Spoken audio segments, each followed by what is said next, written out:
அன்பு தமிழ் நேயர் நெஞ்சங்களுக்கு நெஞ்சார்ந்த திருக்குறள் வணக்கங்களை இனிதே உரைக்கின்றேன். நான் உங்கள் மூவேந்திர பாண்டியன். நாளொரு திருக்குறள் வரிசையில் இன்றைய தினம் பொருட்பாலின் 47வது அதிகாரமாக உள்ள தெரிந்து செயல்வகை என்ற அதிகார தலைப்பின் கீழ் அமையப்பெற்ற 467வது திருக்குறளை காணப்போகின்றோம். தெரிந்து செயல்வகை என்பதற்கு ஒரு செயலை தொடங்குவதற்கு முன்பாக அச்செயலின் பின் விளைவை நன்கு ஆராய்ந்து செயல்பட வேண்டும் என்பது இந்த அதிகாரத்திற்கான பொருளாகும். இப்பொழுது 467வது திருக்குறள் என்னவென்பதை காண்போம். எண்ணித் துணிக கருமம் துணிந்த பின் எண்ணுவம் என்பது எழுக்கு.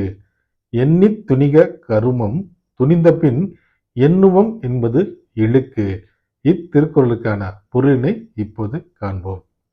எப்பொழுதும் ஒரு செயலை தொடங்குவதற்கு முன்பாக நன்கு ஆராய்ந்து பிறகே தொடங்க வேண்டும். செயலை தொடங்கிய பிறகு பார்த்து கொள்ளலாம் என்பது குற்றமாக அமைந்துவிடும். மீண்டும் பொருள், ஒரு செயலை தொடங்குவதற்கு முன்பே நன்கு ஆராய்ந்த பின்பு தொடங்க வேண்டும். தொடங்கிய பிறகு பார்த்து கொள்ளலாம் என்று எண்ணினால் அச்செயலில் நமக்கு குற்றமாகிவிடும் அல்லது தோல்வியில் முடிந்துவிடும் என்பது இத்திருக்குறளுக்கான பொருளாகும். வள்ளுவரின் வழியினை பின்பற்றி வாழ்வில் வெற்றி காண்போம். வாழ்க தமிழ், வளர்க தமிழ்நாடு.